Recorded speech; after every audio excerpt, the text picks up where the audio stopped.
मागच्या काळामध्ये केंद्र सरकारची जी किमान आधारभूत किंमत म्हणजे MSP खरेदी योजना जी आहे त्याच्या माध्यमातून सोयाबीन, मूग, उडीद ही मोठ्या प्रमाणात खरेदीची योजना यावर्षी देखील राज्य सरकारने केलेली आहे।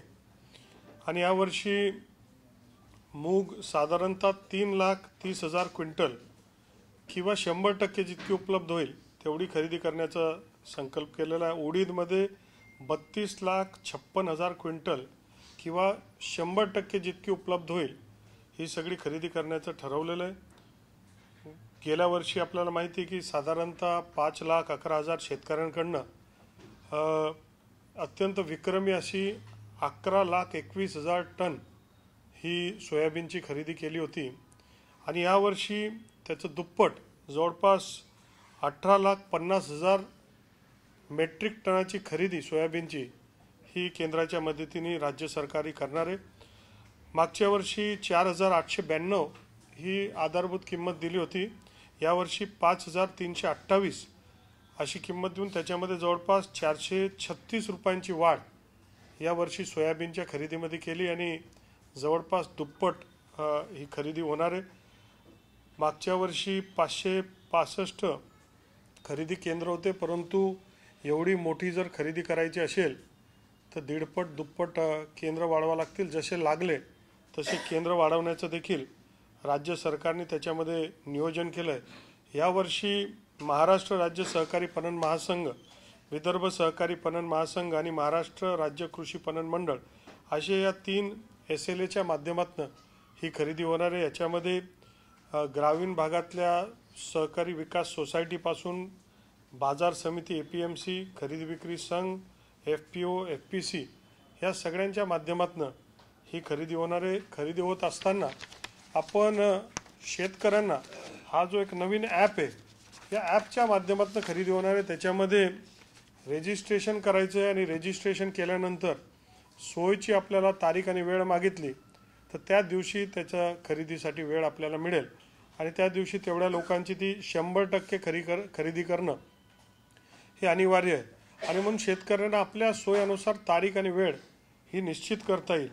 तिथे आपण त्याच्यामध्ये हे जे खरेदी केंद्र आहेत यांनी काय किमान व्यवस्था करणं गरजेचं आहे। त्याच्यामध्ये आलेले जे शेतकरी आहेत त्यांना बसण्याच्या सावलीची व्यवस्था असेल, पिण्याच्या पाण्याची व्यवस्था असेल आणि त्या दिवशी तेवढेच लोकांचं ठरलं असेल म्हणून जेवढे लोक आले 100% त्यांची खरेदी होईल। ऑनलाईन पद्धतीची सगळी खरेदी आहे आणि मग कुठल्या प्रकारचा तिथे येत नाही, त्यांच्या खात्यावर 48 किंवा 72 तासात जास्तीत जास्ती तो पैसा त्यांच्या खात्यामध्ये पडणार आहे। त्याचबरोबर अत्यंत पारदर्शक ही सगळी प्रणाली त्याच्या माध्यमातून होणार आहे। आम्ही यावर्षी दक्षता समित्या देखील बनवल्या आहेत की जिल्हा स्तरावर जिल्हाधिकाऱ्यांच्या नेतृत्वाखाली एक दक्षता समिती राहील, तालुका स्तरावर तहसीलदारांच्या खाली नेतृत्वाखाली एक समिती राहील, त्याच्यामध्ये पोलीसची टीम असेल, त्याच्यामध्ये आमची कृषीची टीम असेल आणि आमच्या सहकार विभागाची टीम असेल आणि मॉनिटरिंग सातत्याने करतील की या साऱ्या गोष्टी सुरळीत झाल्या पाहिजे। त्याचबरोबर आपल्याला माहिती आहे की कापूस हा महाराष्ट्रामधला प्रमुख नगदी पीक आहे आणि त्या संदर्भातला देखील महत्त्वाचा निर्णय हा राज्य सरकारने घेतला आहे। CCIच्या माध्यमातून ही खरेदी होत असते आणि म्हणून CCIने मागच्या काळामध्ये CCIला आम्ही सूचना दिल्या होत्या आणि त्यांनी 1 सप्टेंबरपासून कापूस खरेदी नोंदणी सुरू केलेली। जवळपास आत्तापर्यंत 3.75 लाखपेक्षा जास्ती शेतकऱ्यांनी MSP योजनेमध्ये नोंदणी केलेली। त्याचबरोबर आपण त्याच्यामध्ये महाराष्ट्राचं कापूस खरेदीमध्ये महाराष्ट्र राज्य सहकारी पणन महासंघ हे देखील त्याच्यामध्ये काम पाहणार आहे। गेल्या वर्षी कापसाला 7,521 रुपये ही क्विंटल हमी भाव होतं, यावर्षी 8,110 रुपये अशी 589 रुपयांची वाढ करून त्याच्यामध्ये आपण ही भाव केलेली आहे। यावेळेस केंद्रांमध्ये सुद्धा मागच्या वेळेस 120 केंद्र होते, यावेळेस 170 केंद्र आणि लागतील तसं केंद्र वाढवण्याच्या संदर्भात आपण सूचना देखील खाली दिलेल्या आहेत।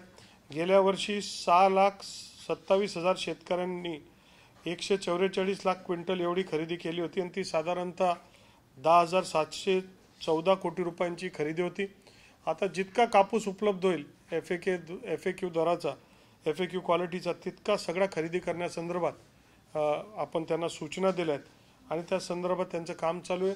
या सोयाबीन, मूग आणि उडीदच्या संदर्भात उद्या 30 तारखेपासून ही नोंदणी सुरू होईल आणि नोंदणी झाल्यावर एक 5-6 दिवसामध्ये खरेदी देखील सुरू होणार आहे. आणि त्या संदर्भातल्या सगळ्या गोष्टींमध्ये या दोघी बाबतीत विजिलन्ससुद्धा आपण फार ठेवलेलं आहे. यामध्ये ह्या ज्या काम करणाऱ्या संस्था आहेत, मग ती खरेदी विक्री संघ असो किंवा APMC असो किंवा पॅक्स असो, यांना रीतसर त्याच्यामधनं कमिशन देखील मिळत असतं आणि म्हणून त्यांच्याकडनं सेवा ही व्यवस्थित देणं गरजेचं आहे. आणि मग अत्यंत मोठा हा सगळा विक्रमी हा सगळा निर्णय राज्य सरकारने घेतलेला आहे आणि आमचा विभाग त्याच्यामध्ये लक्ष देऊन लवकरात लवकर आपला जो शेतकरी बळीराजा बांधव आहे यांना न्याय कसा मिळू शकेल आणि या सगळ्या सुरळीत कसं काय होऊ शकेल हा प्रयत्न. आपल्याला माहिती आहे की भारताच्या इतिहासामधला सर्वात मोठी खरेदी मागच्या वर्षी राज्य सरकारने केली होती, साधारणतः 11 लाख टनाची. आता यावेळेस तर केंद्राचे माननीय कृषी मंत्री मोदयांनी परवा हा सगळा निर्णय घेतला आणि त्यांनी आम्हाला कळवलं बा, आम्ही त्यांना मागितलं बा आम्हाला 20 लाख टन खरेदी करायचं आहे. ते म्हणे 18.50 लाख टन. 18.50 लाख टन आपने टारगेट बोला है, वो हम लोग करेंगे और ज़रूरत पड़ी तो और भी बढ़ाएंगे. उड़ीद आणि मूगच्या संदर्भात त्यांनी सांगितलं की आपके राज्य में जितना उपलब्ध होगा वो सब हम लोग खरेदी करने के लिए तयार आहे. आणि म्हणून अत्यंत महत्त्वाकांक्षी आणि महत्त्वाचा निर्णय हा घेतला. राज्य मंत्रिमंडळामध्ये देखील या संदर्भात चर्चा झाली आणि केंद्र सरकारच्या माध्यमातून कुठं जर कमी आणि उशीर होत असेल तर राज्य सरकारसुद्धा या खरेदीमध्ये उतरणार आणि स्वतःच्या पैशांनी ताकदीने आम्ही खरेदी करणार. शेतकरी हा आमच्यासाठी अत्यंत महत्त्वाचा आहे आणि म्हणून शेतकऱ्यांच्या हितासाठी जे जे काही निर्णय घ्यावे लागतील ते निर्णय घेण्यासाठी राज्य सरकार कटिबद्ध आहे. आणि म्हणून या अत्यंत महत्त्वाचा निर्णय आम्ही सांगितलं आहे. लगेच खरेदी होईल आणि कुठंही तक्रार निवारण कक्ष देखील आम्ही सांगितलेलं आहे की ज्या FPO किंवा जी खरेदी विक्री संघ किंवा मार्केट कमिटी हे खरेदी करणार त्यांनी तिथलं तक्रार निवारण अधिकारी याची नेमणूक केली पाहिजे. जिल्हा स्तरावर तसा अधिकारी असेल आणि कुठली अडचण येईल तर तात्काळ त्याच्यामधनं मार्ग काढला पाहिजे. मग गोणी खरेदी असो, ट्रान्सपोर्ट असो, पिण्याच्या पाण्याची व्यवस्था असो, या सर्व गोष्टींची खबरदारी घेतली आहे आणि जसं जसं आवश्यकता पडेल तसं तसं विभाग त्याच्या माध्यमातून निर्णय घेणार आहे. या नवीन ॲप जी आहे ही ॲप तर केंद्र सरकारचं, पण आपल्याकडे ॲग्रीस्टॅक जे आहे आपला प्रयत्न तोच आहे की बऱ्याच वेळा शेतकऱ्यांना नोंदणी 3-3 वेळा तो सोयाबीन जर तो विकायला निघाला तर ऑलरेडी साऱ्या नोंदी आहेत आणि म्हणून सगळे एकत्रित या सगळ्या ज्या डिजिटल या सगळ्या गोष्टी आहेत हे एकदा माणसांची नोंदणी झाली आहे महसूल विभागामध्ये की त्याच्या शेतामध्ये काय पेरावे तर पुन्हा त्याचं व्हेरिफिकेशन आणि पुन्हा हे करण्याची गरज नाही. ते टोटल काय म्हणतात त्याला हे इंटिग्रेशन होऊन त्याच्या माध्यमातून ते सुरळीत होईल आणि त्याच्या खात्यावर त्याचे पैसे पडतील. यंदा साधारणतः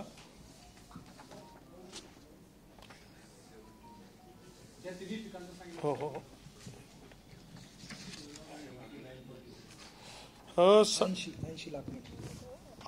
असा अंदाज आहे की सोयाबीनचं साधारणतः 75 लाख टन हे पीक होऊ शकतं असा एक अंदाज आहे, प्राथमिक अंदाज आहे. आणि मूग आणि उडद या संदर्भातलं सुद्धा जितकं उपलब्ध आहे तो सगळा खरेदी करायचा आहे म्हणून त्याचाही पीक कमी आहे.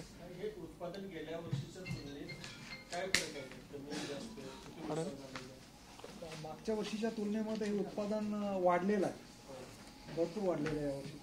तो अंदाज आता कसं आहे, पाऊस हा सतत आत्ता सुद्धा पडतोय म्हणून तो पावसावरनं त्याच्या बाबतीतली चिंता आहे की ते किती त्याच्या माध्यमातून येऊ शकणार. पण मागच्यापेक्षा पेराव वाढलेला आहे.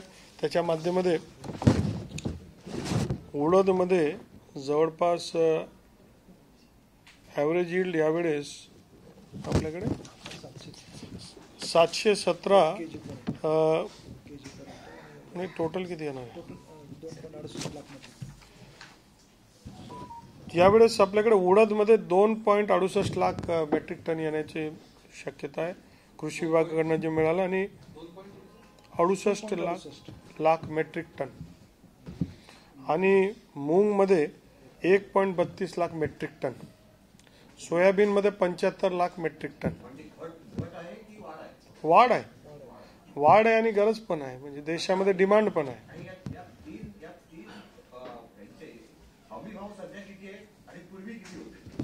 आपल्याला सांगितलं की याच्या माध्यमातून की हे जे आता मी बोललो, सोयाबीनमध्ये मागच्या वर्षी 4,892 ही हमी भाव होतं आणि सोयाबीनमध्ये 4,892 होतं. यावेळेस 5,328 आहे.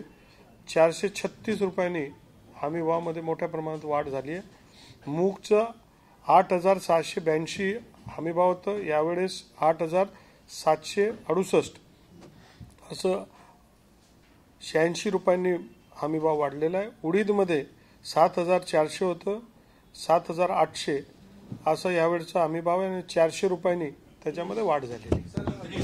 शेतकऱ्यांचा जो माल असतो तो वेळेवर खरेदी करून तुम्ही घेता. हो. आणि त्यानंतर जे पेमेंटचं जे वितरणाची जी प्रोसेस आहे ती न झाल्यामुळे मोठ्या प्रमाणात असंतोष दरवर्षी आपण बघत असतो, प्रत्येक भागामध्ये वाढत असतो. त्यासाठी काय ठोस उपाययोजना किंवा टाइमलाईन अशी काय ठरवून दिली आहे? मला आपल्याला माहिती करून सांगायचं आहे की आपण जे 11.21 लाख टन खरेदी केला त्याच्यातले 99 म्हणजे 99.99 जे रुपये आहेत हे साधारणतः 72 तासामध्ये खात्यामध्ये यावं लागतात आणि तसं झालेलं आहे. जिथे काय नावामध्ये चुकीचं नाव टाकलं गेलं किंवा खात्याचा नंबर टाकला गेला तर त्याच्यामध्ये प्रॉब्लेम होत असतो. अन्यथा 72 तासामध्ये आपल्याकडे नाफेडच्या माध्यमातून कारण हे सगळे पैसे डिजिटलच आहेत. नाफेडच्या खात्यामध्ये ऑलरेडी पैसे उपलब्ध आहेत, केंद्र सरकारने उपलब्ध करून दिले आणि बँकिंग थ्रूच होतात आणि म्हणून पैशाच्या मध्ये डिले होत नाही.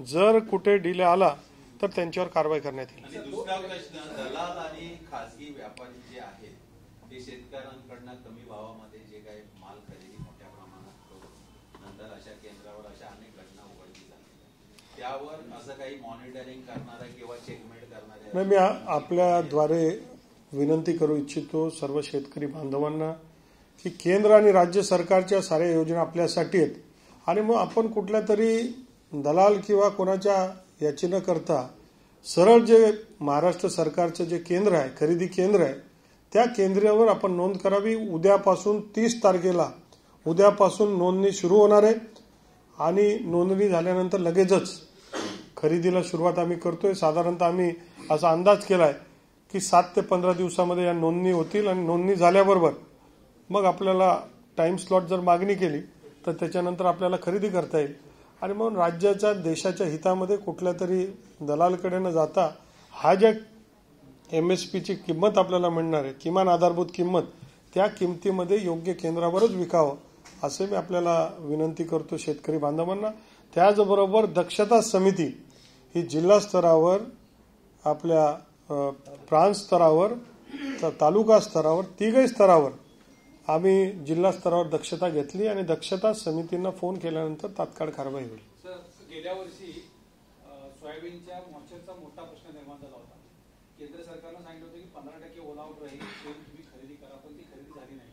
केंद्राने ती खरेदी केली नाही. तर यंदाचं ओलाव्याचं प्रमाण काय असेल किंवा तो किती निश्चित केलंय आणि जर यंदा सुद्धा पाऊस आहे गेल्या वर्षी सरकारचा, तर यंदा तुम्ही त्या संदर्भात काही निर्णय घेणार का? जर समजा ओलावा जास्त असेल तर खरेदी होणार नाही. म्हणूनच आपण एक दुसरा प्रश्न असा आहे सर की गेल्या वर्षी आपल्याकडे विक्रमी खरेदी झाली असता तुम्ही सांगता आणि ते खरं आहे, जास्त प्रमाणात खरेदी झाली, पण मध्यंतरी 15 ते 20 दिवस मेन हंगामामध्ये खरेदी बंद होती, तुमच्याकडे बारदाना नव्हता, तर तो बारदाना अन्यत्र वळाला, तेवढं बारदाना नाही. तर यंदा तुम्ही त्याची काय सोय केली? आपल्याकडे FAQ जो आहे, फेअर ॲव्हरेज क्वालिटीचं त्यांचे केंद्र सरकारचे ठरलेले नियम आहेत, त्या नियमाप्रमाणेच खरेदी होणार आहे. कारण बऱ्याच वेळा आपण काय, ज्यावेळेस आपण ही बाजू मांडतो त्यावेळेस दुसरी बाजू होते की चुकीच्या क्वालिटीचा माल, खराब क्वालिटीचा माल हा सुद्धा विकण्याचा प्रयत्न काही लोकांमाध्यमातून होतो आणि म्हणून शेवटी हे केंद्र सरकार सुद्धा ही खरेदी करून बाजारमध्येच विकणार आहे आणि म्हणून त्याच्यामध्ये कुठलाही ग्रे एरिया राहू नये. का खराब होता, सडून गेला, मग इतके टन गेले वगैरे अशा कुठल्याही गोष्टी होऊ नये म्हणून फेअर ॲव्हरेज क्वालिटीच्या माध्यमातूनच खरेदी होणार आहे. त्या संदर्भातले त्यांचे स्पेसिफिक आहेत. नियम आपले ठरलेत. आणि आपला दुसरा प्रश्न जे ना आपण बारदाना संदर्भात विचारलं आणि म्हणून MSMBनी पणन बोर्डाला आम्ही, कारण पणन बोर्डाकडे पैसे पण आहेत आणि म्हणून आमच्याकडे 2-3 माझ्या खात्याकडे जे दुसऱ्या 2-3 संस्था होत्या त्यांनाही मी बॅकअप म्हणून ठेवलं आणि पणन बोर्डाने ही सगळ्या प्रक्रिया राबवावी, त्यांनी राबवली वेळेत सगळ्या. आणि आम्ही जवळपास 6 ते 7 एजन्सीजला आणि जे भारतामध्ये सप्लाय करणार आहेत अनेक लोकांना ठरलेला जो रेट असेल त्या रेटमध्ये, शेवटी हा नाफेडचा रेट असतो, त्या रेटमध्ये ज्या एजन्सीला द्यायचं असेल त्या सगळ्या एजन्सीजकडनं घेणार. आणि त्याची सर्व सज्जता आम्ही घेतली की ऐन वेळेस आमची फजिती होऊ नये आणि म्हणून त्या दृष्टिकोनातनं केलं. आणि म्हणून आपण जर बघितलं की मल्टी लेवल खरेदी, आपण पूर्वी फक्त FPO वगैरे, आपण सांगितलं की विकास सोसायटी खरेदी केंद्र बनू शकते, खरेदी विक्री केंद्र बनू शकते, खरेदी विक्री संस्था आहेत, राज्यामधल्या मार्केट कमिट्या बनू शकतात, FPO बनू शकतात, FPC बनू शकतात. म्हणून मल्टी लेवल ह्याच्यामध्ये मोठ्या प्रमाणात सामान्य शेतकऱ्यांना जवळ कुठली जी स्थान असेल त्यांना देता येईल. त्याचबरोबर सहकाराला जिवंत ठेवण्यासाठी आपल्या विकास सोसायट्या, आपल्या खरेदी विक्री संघ आणि मार्केट कमिट्या यांना एक बळकटी करण्यासाठी यांना सुद्धा एक व्यवसाय ॲडिशनल मिळतोय आणि म्हणून ते देखील प्रयत्न यावेळेस झालेला आहे. आणि मग मागच्या वेळेस जर आपण 11,21,000 टन मेट्रिक टन ही खरेदी करू शकलो, आता डबलचं जबाबदारी आहे आणि म्हणून त्याच्यासाठी यंत्रणा सज्ज झाली. केंद्र सरकारकडून मिळणारा जो निधी आहे आणि प्रत्यक्ष शेतकऱ्यांना लाभ दिला जातो, त्याचा ताळमेळ कसा बसवला? नाही, हे सगळा जो खरेदी आहे हे डिजिटली होतं आणि मग आता कुठलंच काय विषय नाही. जो किंमत ठरलेली आहे, जी किंमत मी आपल्याला सांगितली 5,328, हा डायरेक्ट DBT बँक ट्रान्सफर आहे. याच्यामध्ये कुठली व्यक्ती, संस्था, कोणीच काय त्याच्यात येत नाही. म्हणजे हे सगळं इलेक्ट्रॉनिक आहे म्हणून त्याच्यामध्ये काय विषयच येत नाही कोणाचा काय. आणि ह्या ज्या संस्था काम करतात यांचा जो SLA लेवलची संस्था असते महाराष्ट्र सरकारच्या, त्यांना जो कमिशन आहे 1% तो मिळतो. आणि ही ज्या छोट्या संस्था आहेत त्यांना सुद्धा 1% हे ऑटोमॅटिक ऑनलाईन ट्रान्सफर आहे. म्हणून कुणाकडनं काही मागण्याची, देण्याची, घेण्याची काही विषय येत नाही. मंत्री महोदय, मुळात आता झालं काय की खतांच्या किमती ह्या आवाच्या सव्वा वाढल्या आणि मजुरी एकीकडे, दुसरीकडे मजुरी, शेतमजुरांची मजुरीही वाढली. तर आता जे स्वामीनाथन आयोगाने जी एक शिफारस केली होती की शेतकऱ्यांना हमी भावाच्या दीडपट भाव द्यावा, म्हणजे हे जे आता ही काही शासनावरती ही नामुष्की आलेली होती कर्जमाफी, याचं प्रमाण कमी होईल असा काही नाही. आपल्याला आपण बोलण्याचा जो प्रयत्न करतात आहे की जो आपला इनपुट आहे, इनपुटच्या 1.5 आपल्याला प्राइस मिळालं पाहिजे. आणि म्हणून मागच्या काळापासून केंद्र सरकारने सातत्याने खतं आणि बियाणं याच्यावर ज्या किमती आहेत याच्यामध्ये मागच्या 10 वर्षाच्या सरकारमध्ये, 11व्या वर्षाच्या मोदी साहेबांच्या सरकारमध्ये कुठल्याही प्रकारचं बियाणं आणि खतांमध्ये ही किमती वाढू दिल्या नाहीत.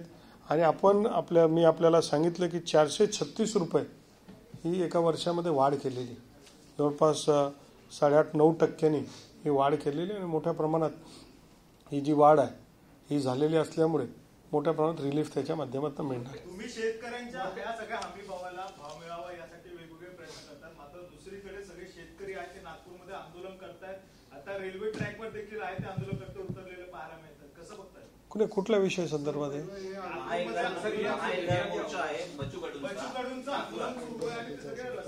आता पॉलिटिकल विषय नाहीये, राजकीय विरोधी जे आहेत त्यांचं आंदोलन करणं हे त्यांचं जबाबदारी किंवा काम पण आहे आणि ते करतात पण. आणि त्यांचे काय प्रश्न असतील ते सोडवण्याचा सातत्याने सरकार प्रयत्न करत असतात.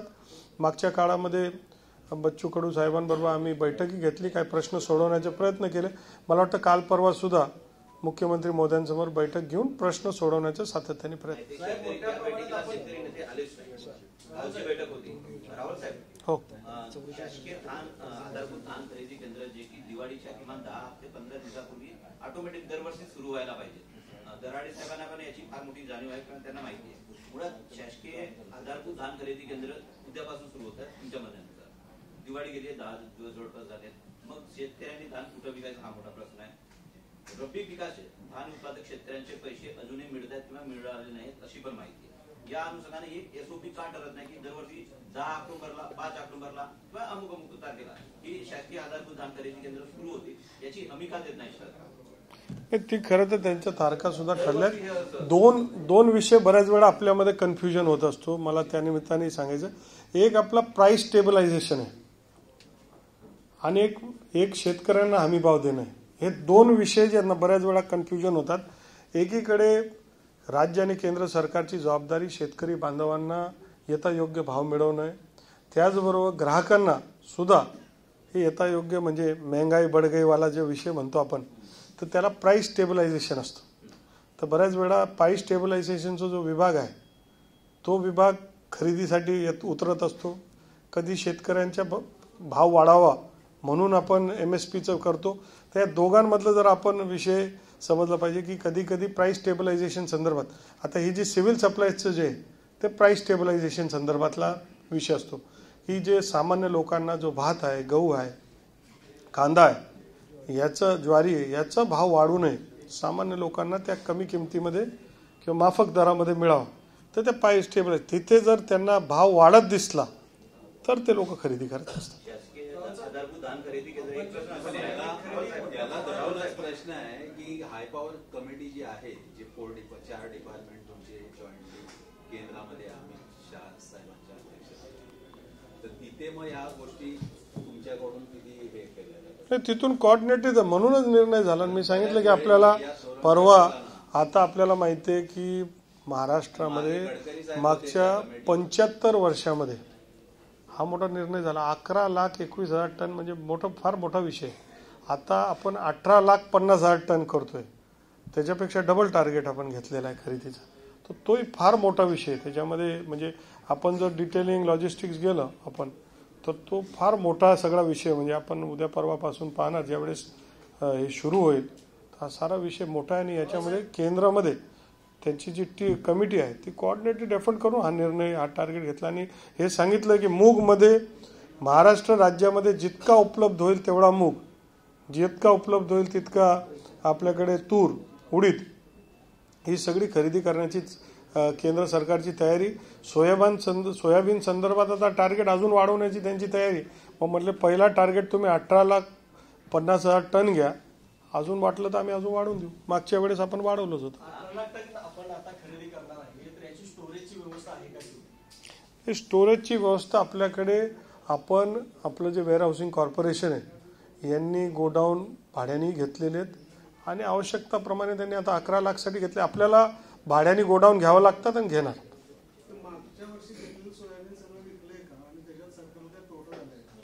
केंद्र सरकार याच्या खरेदीसाठी पैसे देतात, खरेदी केंद्र सरकार करते आणि म्हणून त्यांना त्याच्यातलं पुरेशा प्रमाणात शासकीय आधारभूत खरेदी केंद्र याची संख्या पण मर्यादित असते. शेतकऱ्यांची नेहमीची समस्या असते. ऍक्च्युली तो सिव्हिल सप्लायचा विभाग जो असतो, मी आपल्याला तेच म्हटलं, प्राइस स्टेबलायझेशन विभाग जो आहे तो करतो. एक आहे की आपल्याला एक मुद्दा असा आहे की आता तुम्ही सांगितलं 18,50,000 मेट्रिक टन तुम्ही खरेदी करणार आहे. तर आताच्या पावसामुळं सोयाबीनचा आणि मूग, उडीद हा सगळा पट्टा उद्ध्वस्त झाला. दुसरी गोष्ट अशी आहे की तुमच्याकडे जो काही पाणी येतो ना, पाणी आम्हाला येतात आणि त्यानंतर अंतिम अहवाल येतो, तर त्याच्यावर आधारित कदाचित तुम्हाला ही मंजुरी मिळाली असेल. तर आता तुम्ही काही तसा आता सोयाबीन काढणी आता अजून सुरू आहे, अंतिम अहवाल काही तयार करून त्याच्या संदर्भात आणखी काही तुम्ही मागणी करणार आहात का, किंवा याच्यामध्ये तुम्ही कसं बघताय? आपल्याला कसं आहे ही ऑनगोईंग प्रोसेस. आता साधारणतः आपण सारेजण आपल्याला माहिती आहे खरीफचं आता जे पिकं आलेत, आता सोयाबीनचं ह्या 5-10 दिवसात सोयाबीनचं पिकं काही यायला, जे अर्लीवाले ते यायला सुरू केले, आता काही येणार आहेत या 8-10 दिवसात. आणि म्हणून त्या संदर्भातली तयारी उद्यापासून रजिस्ट्रेशन सुरू होईल.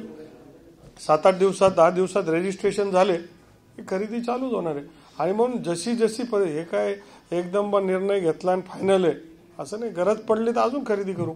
नाही मला म्हणण्याचा अर्थ असा आहे की आता तुम्हाला इतकी मंजुरी मिळाली, पण आपल्या राज्यामध्ये इतकं सोयाबीन होईल असं वाटतं का? हो, 75 लाख टन होणार आहे. सर, मागच्या वर्षी पीक येऊन नसल्यामुळं साधारणतः 6,81,000 कोटींची खरेदी आपण नाकारली होती आणि त्याची किंमत साधारणतः 180 कोटी रुपये इतकी. तर मागच्या वेळची जी पावसाची स्थिती आहे ती ह्यावेळी तशीच आहे. त्यामुळे सोयाबीन भिजले, काळं पडलं किंवा त्याचा आकार कमी आहे, वजन कमी आहे, तर हे नाकारण्याचं जे पोती आहे ते 6,81,000 आहे आणि 180 कोटी रुपयांची सोयाबीन आपण नाकारलं. तर त्याबाबत काही निर्णय घेणार आहोत का? आणि आपल्याला कसं आहे की FAQ जी आहे, फेअर ॲव्हरेज क्वालिटी जी आहे ती मेंटेन करणं गरजेचं आपल्याला असतं. कारण आपण ज्यावेळेस एखादं काही विकत घेतो तर बऱ्याच वेळा मग तो ग्रे एरिया ठेवला, मग कोणी काही कसं मग ते जुनं विकेल, नवीन विकेल, खराब झालेली विकेल. आणि म्हणून त्याच्यामध्ये कारण शेवटी त्या केंद्रांवर पण ती जबाबदारी येते. आणि मग त्याची जी फेअर ॲव्हरेज क्वालिटी म्हणजे खूपच काय एकदम A ग्रेडचं नाही, पण ॲव्हरेज क्वालिटी त्याच्यामधली पाहिजे तशा प्रकारचे नियम आहेत. त्याच्या प्रकारचं ते लोक आणि त्याच्यासाठी मशीन्स उपलब्ध आहेत. त्या माध्यमातून क्वालिटी चेक करून आपण करतो. आपण खबरदारीचा उपाय म्हणून आपण दक्षता कमिट्या तयार केल्या आहेत. त्याच्यामुळे जिल्हा स्तरावर जिल्हाधिकारी असतात, तालुका स्तरावर तहसीलदार असतात, हे सगळे शासकीय अधिकारी आहेत. त्यांच्याविषयीची ओरड शेतकऱ्यांची खूप असते. नॉन गव्हर्निंग ऑर्गनायझेशन मध्ये काही लोक त्याच्यामध्ये घेण्याचं काही कन्सेप्ट आहे की नाही? तसा तर आज तरी विचार केला नाही, कारण की सरकारी यंत्रणा जबाबदारीने काम करते आणि करेल.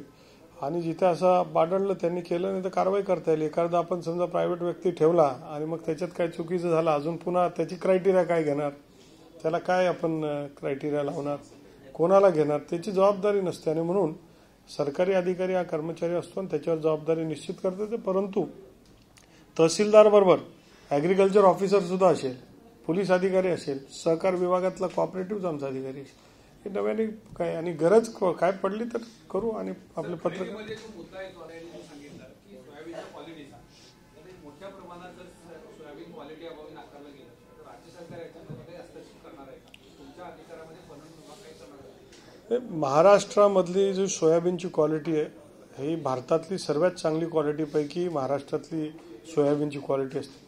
आणि जगाच्या मार्केटमध्ये याची माग आहे, म्हणजे याची डिमांड आहे. आणि म्हणून तसं काय अजून तरी वाटत नाही. तसं काय वाटलं तर त्याच्यावर तसं आहे. कसं आहे, जर महाराष्ट्राची सोयाबीनची क्वालिटी खराब झाली तर तुम्ही महाराष्ट्राची क्वालिटी जोरदारच राहणार आहे आणि म्हणून जोरदार भाव मिळणार आहे. त्याच्यासाठी जे नाकारलं गेलेलं सोयाबीन आहे, नाकारलं जातं जे खरेदी केंद्रांच्या वरती मोठ्या प्रमाणात आहे आणि शेतकऱ्यांचं त्यामुळे नुकसान होतं. तर हा मुद्दा मी विचारतो की याच्यामध्ये सरकार काही तुम्ही भारत सरकार काही हस्तक्षेप करणार आहे का? आपल्याला फेअर ॲव्हरेज क्वालिटी टेस्टिंग केंद्रावरच करावं लागते. तो जो खरेदी केंद्र असतो म्हणून नाकारण्याचा संबंध नाही. त्याचं एक चुकून आणावं लागतो, त्याला व्यवस्थित आणावं लागतं. त्याच्यामध्ये पाला पाचोळा कचरा नसावा, दगड धोंडे नसावे, अशा अनेक गोष्टी त्यांच्या क्रायटेरियामधले आहेत. त्या क्रायटेरिया फेअर ॲव्हरेज आहेत. त्या काय फार एकदमच हाय लेवलच्या नाही विषय आहेत. आणि मग त्या मिनिमम आपल्याला ठेवल्या पाहिजे. अन्यथा मग काय होईल की आपण मग नंतर दुसरी बाजू होईल की काही घेतलं बाबा मग असं झालं, सडलं, हे झालं, ते झालं. आणि म्हणून फेअर ॲव्हरेज तर आपल्याला घ्यावं लागेल, कारण ते स्टोअर पण करावं लागतं. आणि आपल्याला माहिती आहे, समजा आपण चुकीचे समजा सडलेले किंवा खराब किंवा ओलं पाणी असलेलं काय आपण स्टोअर केलं, दुसऱ्या सगळ्यात पोत्यांवर त्याचा इफेक्ट होईल.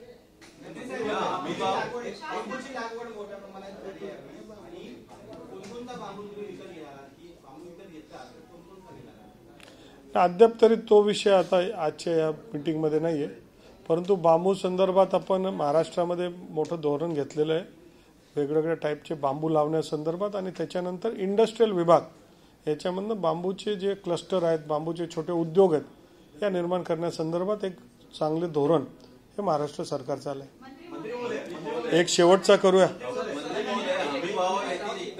तुम्ही निर्यात प्रक्रिया उद्योग जे धोरण आहे, निर्यात प्रक्रिया जी आहे किंवा शेतकऱ्यांचे जे उत्पादक संघ असतात त्यांच्या निर्याती संदर्भात काही नवीन पॉलिसी वगैरे काही तुमच्या डिपार्टमेंटमध्ये? आपल्याकडे ऑलरेडी धोरण त्याच्या माध्यमातून आहे आणि आपल्या अनेक संस्था निर्यात करतात. त्यावर स्वतंत्र एकदा मला महाराष्ट्रामधला जो कृषी माल आहे तो जगाच्या कोणकोणत्या बाजारपेठला जातो हे एक आपल्याला एक स्वतंत्र विषय आपण घेऊ.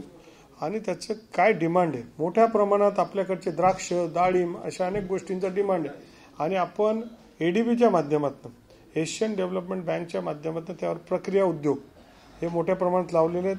आपला एक ट्रायल, आपली बॅच ही रशियाला सुद्धा आपल्याकडची केळी गेली आणि आपल्याला मोठ्या प्रमाणात केळीसुद्धा आपली मोठ्या प्रमाणात एक्सपोर्ट होते. अनेक एक्सपोर्ट हाऊसेस आहेत.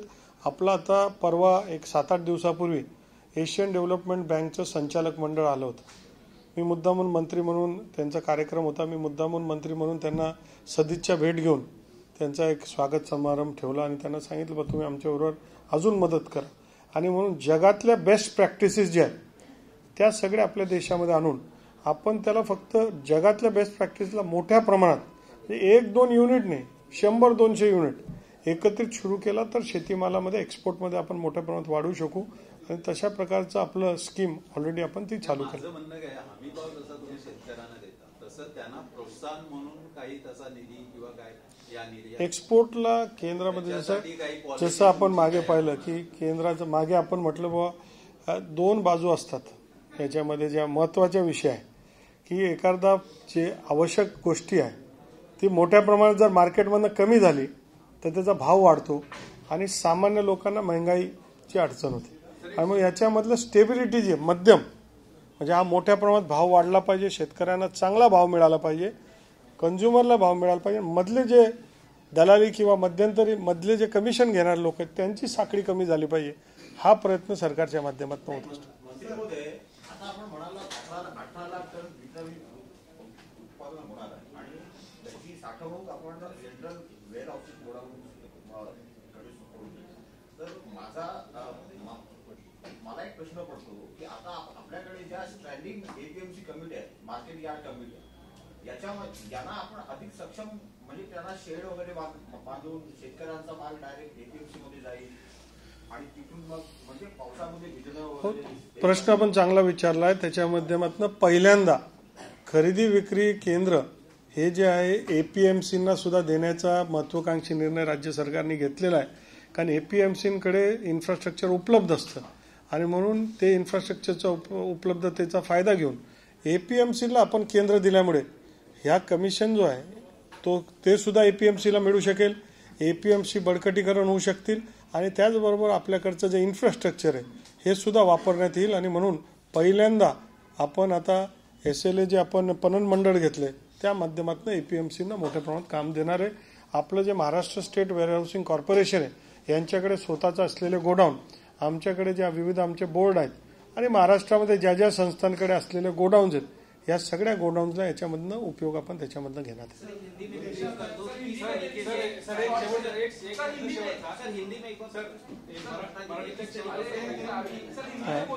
हो बोलतो.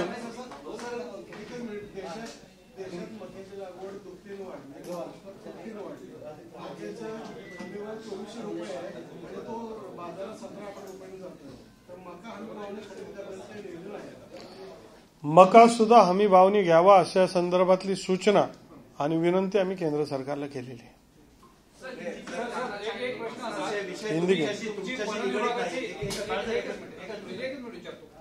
पणन विभागाचा सगळा कारभार हा सहकार विभागाच्या सहकार्याने चालतो.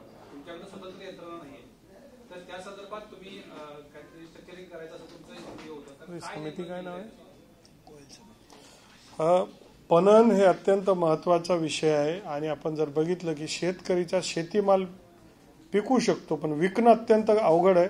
मी सुद्धा शेतकरीचा मुलगा आहे, आमच्याकडे सुद्धा मोठी शेती आहे, आम्ही मोठ्या प्रमाणात उगवतो पिकवतो पण विकणं अत्यंत कठीण आहे आणि म्हणून त्याच्या संदर्भातल्या अनेक उपाययोजना झाल्या पाहिजे. आणि म्हणून आमचे जे माजी सचिव आहे श्री गोयल, या गोयल साहेबांच्या नेतृत्वाखाली आम्ही गोयल समिती नेमली होती. त्याच्यामध्ये आमचे बरेच तज्ज्ञ लोकांना याच्यामधलं घेण्यात आलं होतं. त्यांनी एक समितीचा अहवाल तयार केला आणि पणन विभाग हा स्वतंत्र यंत्रणा करून अत्यंत ॲग्रेसिव्ह मार्केटिंग ही झाली पाहिजे. शेतात पिकलेला माल याला चांगल्या किमतीमध्ये शेतकऱ्यांना विकता यायला पाहिजे. याच्यासाठी स्वतंत्र यंत्रणा बनवण्यासाठी माननीय मुख्यमंत्री कार्यालयामध्ये आम्ही त्याचं एक योजना बनवून ते आम्ही सादर केलेली आहे. गोयल समिती नेमताना सरकारवर आर्थिक भार न वाढता शिफारसी करा अशी मूळ अट होती. तर आर्थिक भार न वाढता समिती शिफारसी काय करणार? तशी काय भूमिका सरकारची नाहीये. शेतकऱ्यांच्या ऐका त्याच्यामध्ये स्वतंत्र यंत्रणा उभी करण्यासंदर्भात आपल्याला त्याच्यामध्ये आम्ही शिफारस केलेली आहे. त्याच्यामध्ये पणनचे वेगवेगळे प्रकारचे अधिकारी म्हणजे मार्केटिंग अधिकारीपासून सगळ्या गोष्टींची पूर्ण अहवाल स्वतंत्र मी आपल्याकडे पाठवतो. तशी शिफारस झाली आणि आपल्याला नवीन लोक लावा लागले शेतकऱ्यांच्या हितासाठी नवीन लोक लावा लागले तर माननीय मुख्यमंत्र्यांनी सांगितले ते सगळे उपाययोजना आपण करणार.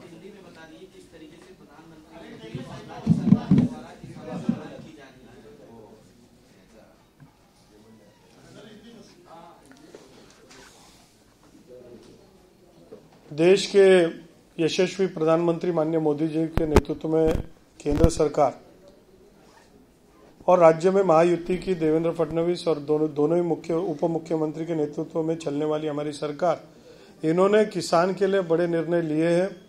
केंद्र सरकार से चर्चा करके हमने निर्णय लिया है और इसमें हर साल की तरह ये साल भी किसान की जो उपज है उसमें मूंग, उड़ीद, सोयाबीन ये खरीदी करने का हमने ये निर्णय लिया है. इसमें सरकार का कीमत आधारभूत कीमत जो है उसमें ये जो चीज़ें खरीदी करने का हमने सोचा है. इस वर्ष महाराष्ट्र में हम लोग जो मूंग है वो 3,30,000 क्विंटल ये खरीदी करने वाले हैं. साथ ही में हम लोग उड़ीद में 32,56,000 क्विंटल ये खरीदी करने वाले. और इसके ऊपर केंद्र सरकार ने ऐसा निर्णय लिया है कि जितना भी मूंग और उड़द महाराष्ट्र में उपलब्ध होगा उसको एमएसपी में रेट में 100% खरीदी करने के लिए केंद्र सरकार ने भूमिका उन्होंने सोची है. पिछले साल आपको पता है कि महाराष्ट्र में 5,11,000 किसानों के माध्यम से करीब 11,21,000 टन हमने सोयाबीन की खरीदी की. एक रिकॉर्ड ब्रेक ये महाराष्ट्र में 75 साल में पहली बार हुआ है. ये बार महाराष्ट्र सरकार ने केंद्र सरकार की मदद से 18,50,000 टन सोयाबीन खरीदी करने का सोचा है.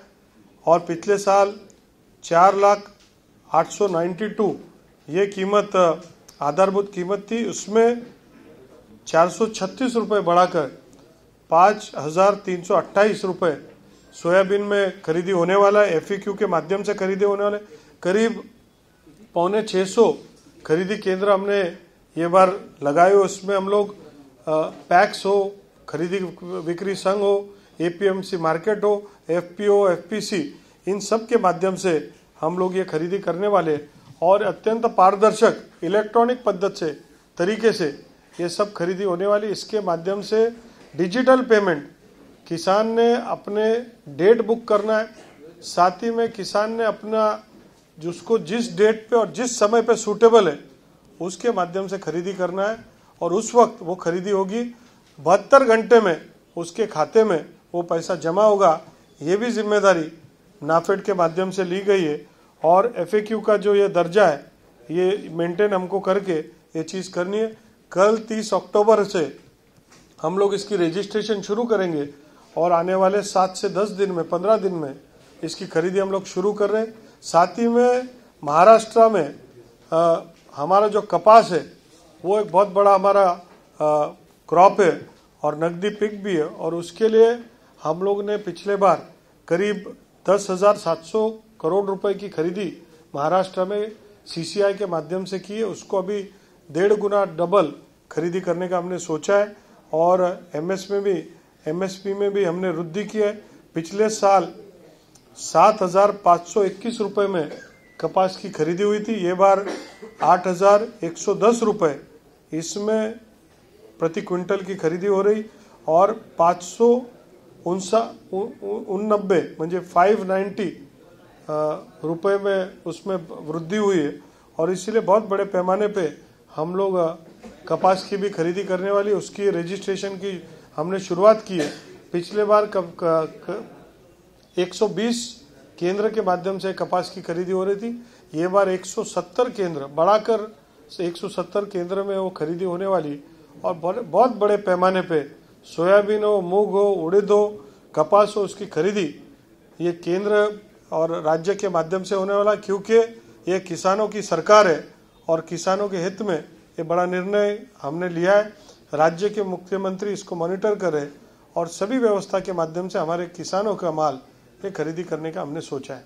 किसानों की आप बात करें, कदम भी उठा रहे हैं, लेकिन नागपुर में जो किसानों का आंदोलन चल रहा है, कुछ लोग रेलवे ट्रैक पर भी उतरे. मुख्यमंत्री ने पुणे में कहा है कि लोग कानून हाथ में न ले, सरकार किसानों के साथ चर्चा करने की तैयारी जा रहे हैं, चर्चा से ये रास्ता निकलना चाहिए। सरकार की भूमिका के विपक्ष कह रहा है कि आप किसानों को कर्ज माफी नहीं दे रहे, आप किसानों को गुमराह कर रहे हैं और किसानों को आप अर्बन नक्सलाइट्स कह रहे हैं जो आंदोलन कर रहे हो। मैं आपके माध्यम से विरोधी पक्ष के सभी नेताओं को कहूंगा कि जो अच्छे निर्णय उसका स्वागत होना चाहिए, और महाराष्ट्र के हित में अभी चुनाव जो विधानसभा के खत्म होने के बाद महाराष्ट्र कैसे प्रगति करे, महाराष्ट्र के किसान को कैसे फायदा मिल सके, उस संदर्भ में जो जो योजना उपाय योजना करनी है वो हमारी महायुति की सरकार कर रही है। बहुत लाभ भी हमेशा में दिया जा रहा है, लेकिन साथ में कोई विषय अगर हमको लगे कि ये और होना चाहिए, बहुत सारी चीजें की है, और कोई सुझाव होगा तो उसका स्वागत ही हम लोग करते हैं। बैठ के चर्चा होनी चाहिए। रेलवे ट्रैक पे चर्चा करने के बजाय राज्य के मुख्यमंत्री इन्होंने कहा है कि हमेशा किसान का कोई भी नेता हो या कोई भी व्यक्ति कोई महाराष्ट्र के हित में अगर कोई सुझाव दे तो उसका स्वागत हम लोग करते, आके चर्चा करनी चाहिए और चर्चा के माध्यम से ही विकास की गति हम लोग बढ़ा सकेंगे। सर आपल्याकडे 18,50,000 मेट्रिक टनाला मान्यता दिली, तर मध्य प्रदेशमध्ये 22 लाख मेट्रिक टन आणि त्या खर्चाला जी मंजुरी दिली ती फक्त साधारणतः भावांतर मिळेल मध्य प्रदेशमध्ये अशी परिस्थिती आहे। तर आपल्याकडे असं का, म्हणजे आपल्याकडे क्षेत्र जास्त आहे, आपल्याकडे उत्पादन जास्त। मला आपल्याला नम्रपणे सांगायचं आहे की ह्या ज्या आकडे आहेत या आकड्यांच्या चर्चेपेक्षा कोण काय करतं याला महत्व आहे। मागच्या वेळेस आपल्यापेक्षा अर्धी सुद्धा खरेदी म्हणजे 40% खरेदी आपल्यापेक्षा ही मध्य प्रदेशने केली। आपण 11,21,000 मेट्रिक टन खरेदी केली। कुठं ते मागे राहून गेले? त्यांचं भौगोलिक क्षेत्र, त्यांचं उत्पादन होणारी क्षमता आणि त्यांची खरेदी हा विषय आपल्यासमोर काहीच टिकत नाही। आपण साधारणतः त्यांच्यापेक्षा दुप्पट आहे। मागच्या वर्षी रेकॉर्ड ब्रेक केली, या वर्षी अजून त्याच्यापेक्षा उच्चांक गाठणार, कारण महाराष्ट्राच्या सर्वसामान्य शेतकऱ्यांना आपल्याला न्याय द्यायचा आहे आणि मग अधिक खरेदी हे महाराष्ट्र सरकार करणार आहे। धन्यवाद।